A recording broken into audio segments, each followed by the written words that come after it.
This is the training for the 2025 fall recertification and retention election on behalf of the Iowa Employment Appeal Board. My name is Christine Lewis, and I'm an attorney with the Employment Appeal Board. I understand that the Employment Appeal Board may be new to many of you watching this video. So I just wanted to explain first a little bit about us.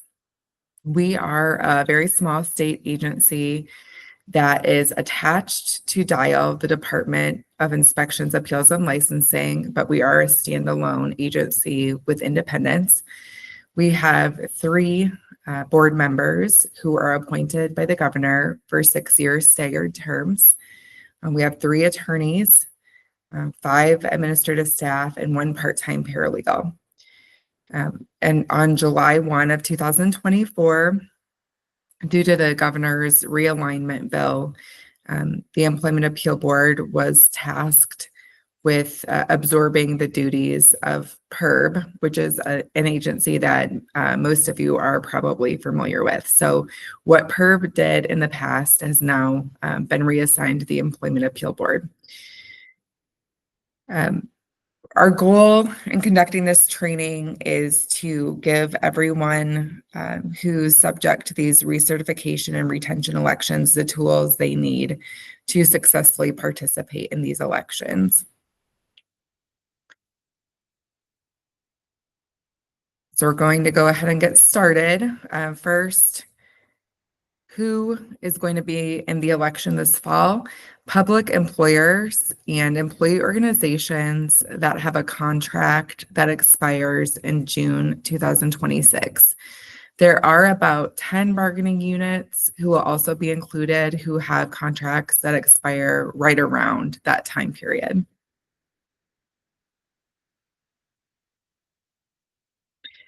What is this? It's a recertification election. The question that's going to be asked to the employees are, do you want the name of the employee organization to be retained and recertified and continue to be your exclusive bargaining representative? And they can vote yes or no to that question.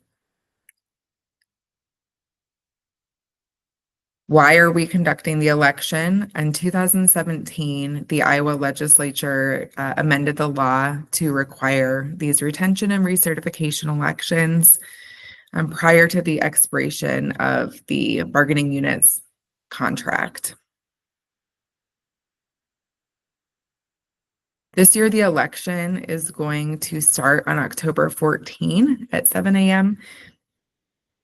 and it will end on October 28 at 9 a.m. It's going to be conducted on the web and by telephone.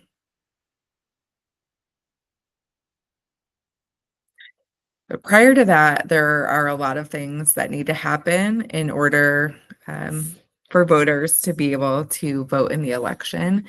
And so that's why we're having this training. There's a lot of pre-election duties for both employers and employee organizations. In order to successfully complete those duties, the employers and employee organizations will need their representatives to sign up for an account in our database called Superb, as well as our database that is called EDMS. And I'll go over both of those in detail further into the presentation. We'll also ask that the parties read the notices and follow the instructions that we file in those databases. And then last of all, encourage everyone to ask us for help if you need it. So the first thing I'm going to go over is our database that's called Superb. This is a web-based database that was custom created for PERB prior to EAB acquiring the agency. It's not perfect.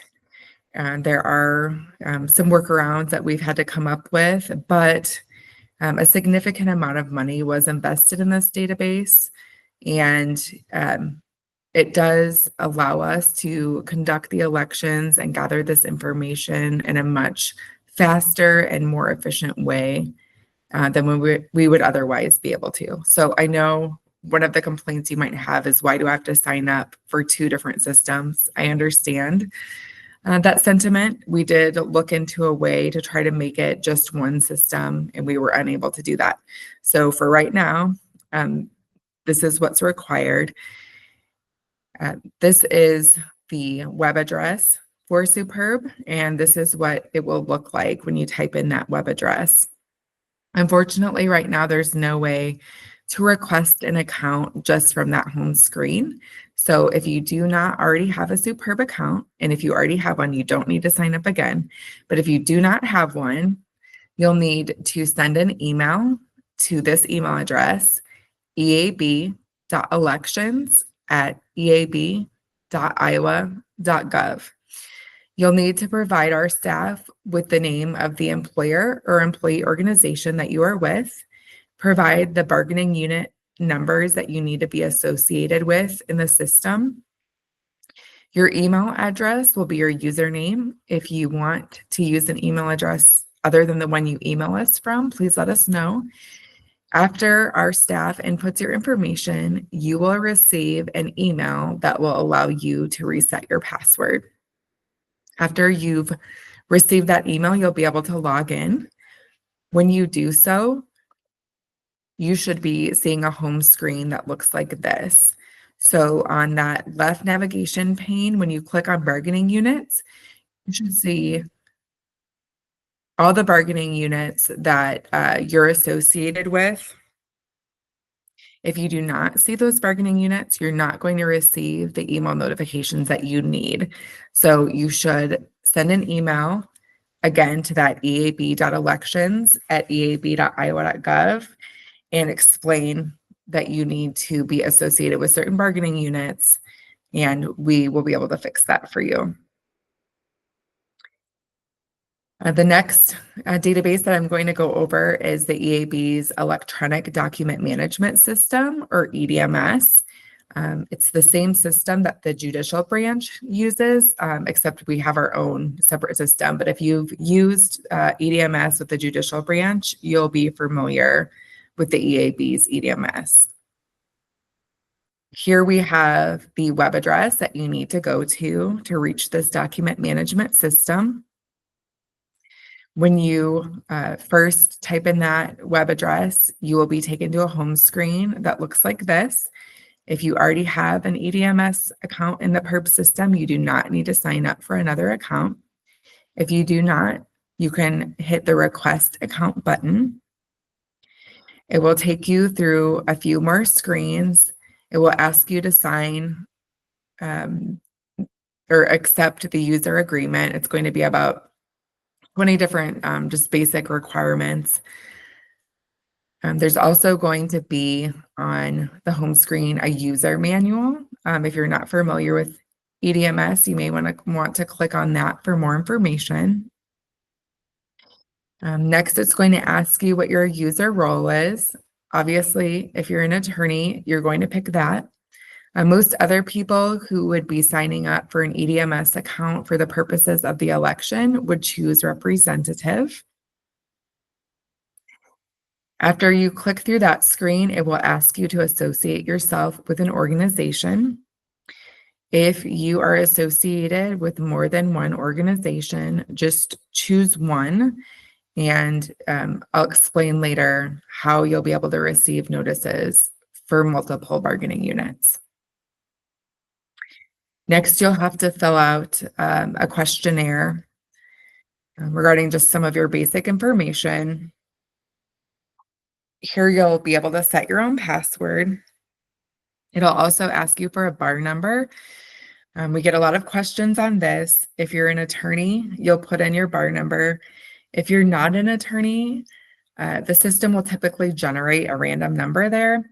If it doesn't, just fill in the number.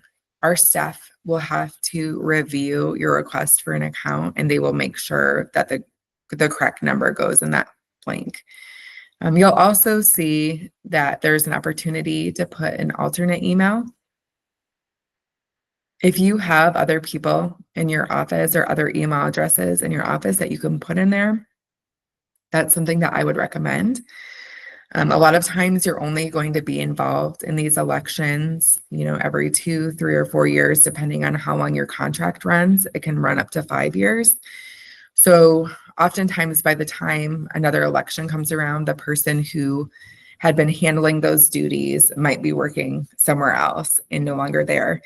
Also, that maybe that person, goes on vacation or takes time off. And so I recommend putting alternate email addresses so you won't be the only person responsible for receiving those emails on behalf of the employer or employee organization. After you finish filling out all of the information, our staff will review your request for an account, and you will receive an email telling you that your request has been approved. You will then be able to log into EDMS, and this is what you should see when you log in.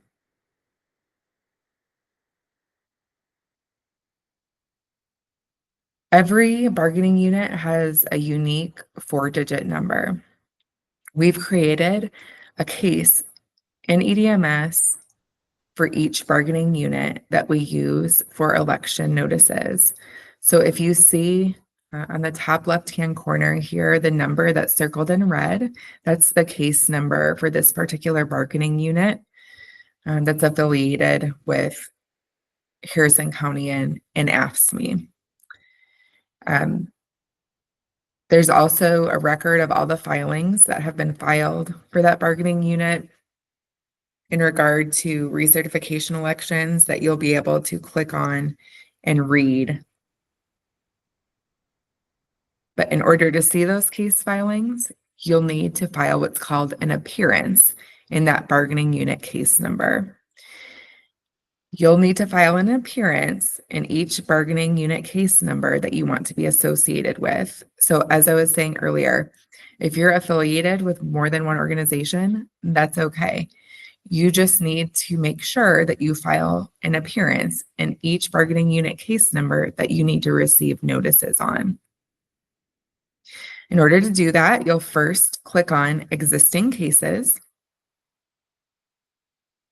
You'll type in BU hyphen and then the bargaining unit number that you want to file an appearance on, and you'll click e-file.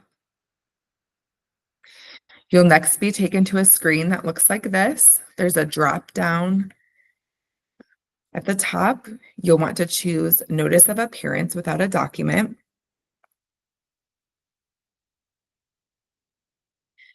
This is probably one of the only instances where you'll be able to file something without a document. In other cases, you would need a PDF format document that you would attach. But here you'll just choose notice of appearance without a document and then click add.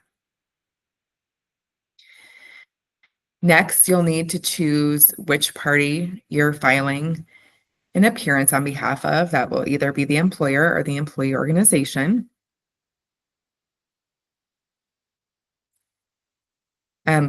After you file your appearance, our staff will review that, and if it is approved, the next time you go into EDMS, if you put your BU hyphen and then your BU number in and hit history instead, that is when you'll be able to see all the documents that have been filed in the case. So you'll be able to click the blue type and read that document. And in fact, during the election, it's very important that you do that. You can either do it through looking in the history of the case, or you can also do it by looking in notifications if it's a new document that has recently been filed.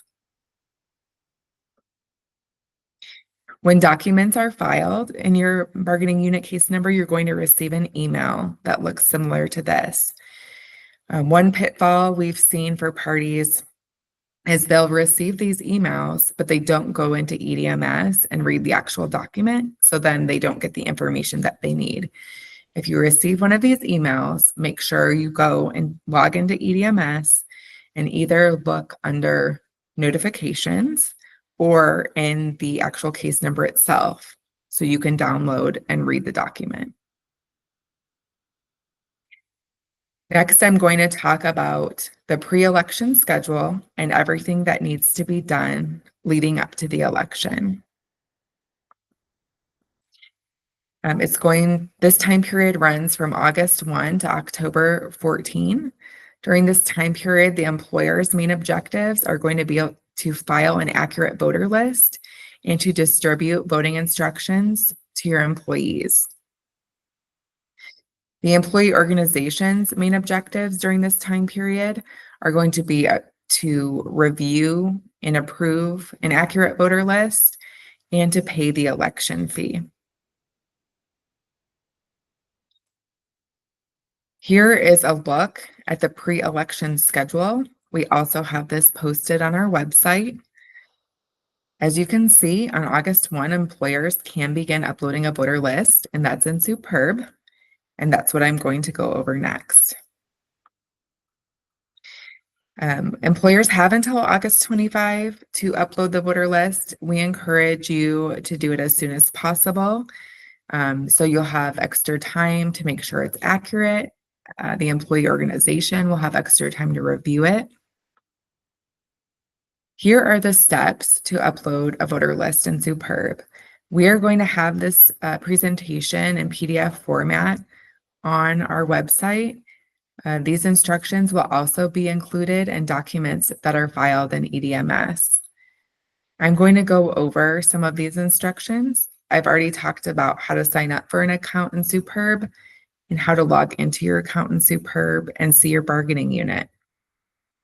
As an employer, and these instructions are only for employers, the next thing you're going to want to do is hit View next to your bargaining unit. After you hit View, you will see this information. There's a lot of helpful information here, including who the employee representatives are, who the employer representatives are, who is in the bargaining unit.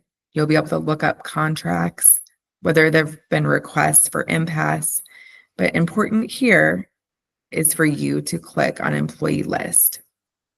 After you click on Employee List, you'll see a screen that looks like this. There's something I want to clarify here. Employers who've recently signed up for Superb have asked us if they need to upload an employee list right away. No, you do not have to have an employee list uploaded at all times. The only time you need to upload an employee list is if you're in an election. If you're in an election and you're an employer, that Upload Employee List button will be blue and you'll be able to click on it. If you're not in an election, it will be grayed out and you won't be able to click on it. Before you hit that Upload Employee List button though, please download the template for the employee list. So you'll hit that download template button and you will get an Excel spreadsheet. You must use this template in order to upload your employee list. Superb will not recognize anything else. You'll see preset headings in the template. You cannot change those. If you change the headings, when you upload your employee list, we will just get a blank document and you will not successfully upload your employee list. So leave those headings the way they are. All of this information is required except for address line 2. If you don't have one, you don't need to put anything in there. And then work email and personal email, work number and personal number. Those are all either or. You need to have either a work or personal email or a work or personal number for each employee. Not all employees have a work email or a work number. It can take some time, especially if you have a lot of employees, to fill all this information out accurately. So that's why we encourage employers to work ahead and do this as soon as possible. Those employees who should be on the list are those who are employed on September 19, when the list must be finalized. If anyone separates from employment prior to the end of the election on October 28, and they were on the list originally, please let the EAB know by sending an email to eab.elections@eab.iowa.gov. And please also let the employee organization know. That is a requirement in the EAB rules. After you've completed the template in the Excel spreadsheet, save the spreadsheet, and next you'll hit that blue Upload Employee List button. A pop-up will come up and you'll be able to drag the spreadsheet into that pop-up. You'll instantly get a message that either tells you the employee list was successfully uploaded, or you'll get a message telling you that there were errors and what errors those are that you need to fix. The top 5 mistakes we see when employers upload their voter list are that they don't use the template, or they change the headers in the template, or that they don't complete all the required fields in the template. I've gone over those, but I also want to go over these last 2. Employers flip the first and last names around or put inaccurate numbers in for the last 4 digits of the Social Security number or the date of birth. Those last 2 are really important because this is a web-based or telephone election. So the employees need to input that information in order to be identified. And there are typically over 40,000 voters in a fall election. So they all do need to be uniquely identified. If you don't put in correct numbers there, when they go to vote, it's going to say there's no record of them. And then they will have to call the vendor, and it will be a lot of extra work, possibly for you and your employees. So I really encourage you to put in accurate information when you upload that employee list.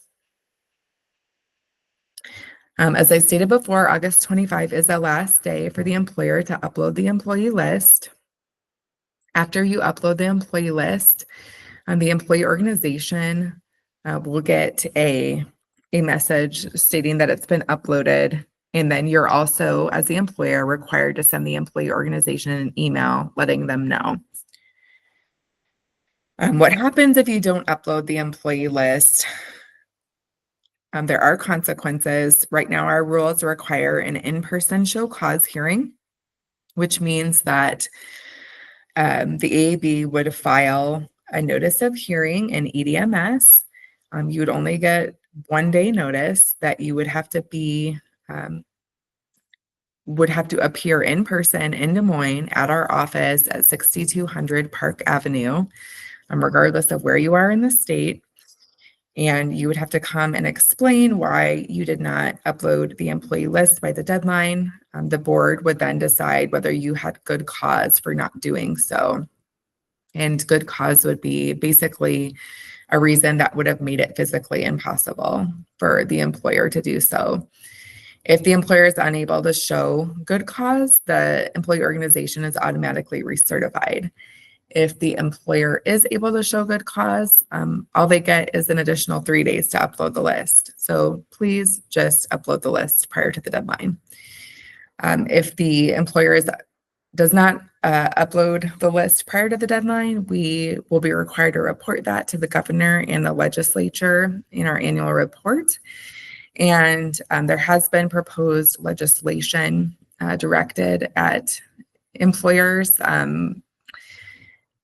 This year, the bill died at the last minute, but it would have allowed any citizen in Iowa to sue public employers, asking the court for an order requiring the employer to upload the voter list. And it would have required the public employer to pay attorney's fees and court costs for that action. So we have a system in place. If everyone follows it, legislation like that wouldn't be necessary. Let's not overcomplicate things, and we'll just encourage the parties to voluntarily comply and upload the voter list. So as I stated, here's the notice that the employee organization will get that the voter list has been uploaded into Superb. The next step will be for the employee organization to review that voter list. Here are the steps for the employee organization to review the voter list. These will be in the PDF on our website, as well as documents that are filed with instructions during the election. I've gone over the first several steps, but I am going to show you some screenshots of what the employee organization is going to see after the employer has uploaded the voter list. So the employee organization is going to see a green check mark under employer approved, and the red circle with an X shows that the employee organization has not yet approved the list. Over to the right, there are 3 buttons: approve, deny, and view. Obviously, the employee organization is going to have to select view first. They then will decide whether to approve or deny the list. If the employee organization denies the list, they're going to get a pop-up box like this where they can explain to the employer what is wrong with the list. The employee organization will have until September 2 to approve or deny the list. If they do not do that, the EAB will issue notices for a show cause hearing, which again will be just 1-day notice. The employee organization will have to come to our office at 6200 Park Avenue in person to explain why the list was not approved or denied. Our board will decide whether they had good cause. If the employee organization did not have good cause not to approve or deny the list, the consequence is that the list remains the same as when the employer uploaded it. After the employee organization denies the list, the employer will be able to go into Superb and edit the list, and the parties have until September 19 to work together to do that. This is what the employer would see when they go into Superb. If the list has been denied, they would have an opportunity to read the denial reason, and then they can either add an employee, delete an employee, or they can edit employees. After September 19, the parties will not be able to go into Superb and change the list. If either party has an issue not being able to edit the list, and you're trying to do so, please email us at eab.elections@eab.iowa.gov, and we can help you with that. Again, September 19 is the deadline for that voter list to be finalized. It's also the deadline for the employee organization to pay the election fee. It's $2 per voter for a minimum of $20. We only accept check, and it must be made out to the EAB. It can be mailed or hand delivered to 6200 Park Avenue, Des Moines, Iowa. It must be postmarked before or on September 19 to be accepted. If you are still going back and forth with the employer by September 19, when in doubt, just pay the election fee. And later, if it turns out that you paid too much or too little, the EAB will contact you and the difference can be settled. You can also request an extension as the employee organization to pay the election fee. Please contact us before the deadline of September 19 to request an extension. The consequence for not timely paying the election fee is automatic decertification with no election. The next thing I'm going to go over are the notices that the EAB will be filing in EDMS. So this is why it's so important that you do sign up for EDMS and have an appearance in the correct bargaining unit case number. On August 15, we will file a notice of intent to conduct election.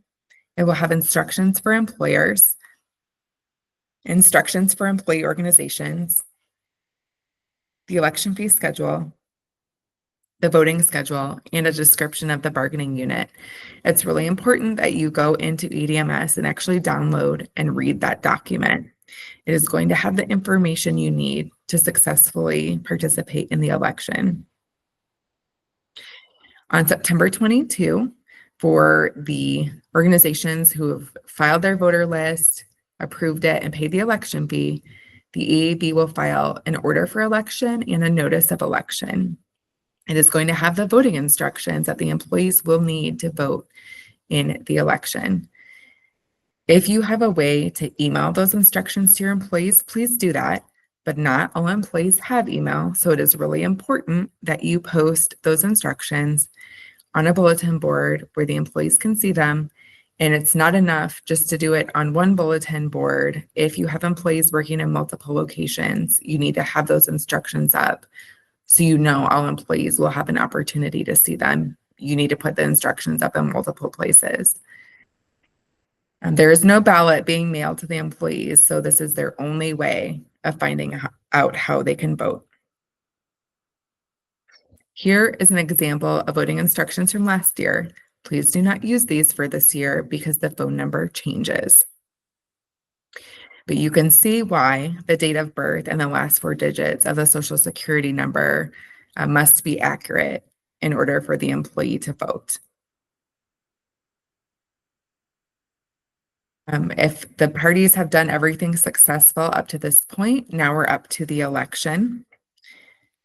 Employees can start voting on October 14 at 7 a.m. If employees are having issues, please contact us. There's also going to be a number on the voting instructions to contact the vendor who is actually conducting like the logistics of the election on our behalf. It will give instructions on when to contact us and when to contact the vendor. Every day during the election, the EAB will post on our website the amount of voters from each bargaining unit. It won't state who is voting how, but it will give the employee organizations and employers an idea of how many people are voting. If there are no voters, it indicates that there's probably a problem and that the employer has not distributed the election instructions in a way that enables the employees to vote. So please watch out for that. The election will end on October 28 at 9 a.m. A question we get a lot is what happens if an employee doesn't vote? That vote is counted then as a no.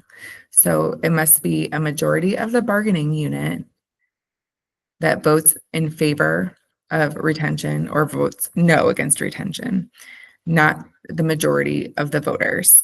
Again, a failure to vote is a vote for no. The vendor that we use does a good job of quickly compiling the election results, which we, the EAB, then will post on our website. We will also file ballot tallies in EDMS. If either party feels like something was wrong during the election, if they feel the tally is inaccurate, they'll have 10 days to file an objection to the election. They'll have to file that in EDMS in the bargaining unit case number. There are forms on the EAB website that can be used to file the objection. If there are no objections 10 days after the tally is filed, the EAB will file either an order of certification if that's what was voted for, or an order of decertification if the employees voted no. At this time, I don't have any other information to share about the election, but since this is the version that's being posted on our website, I do encourage anyone who has any questions at this point to please contact us at eab.elections@eab.iowa.gov. Thank you.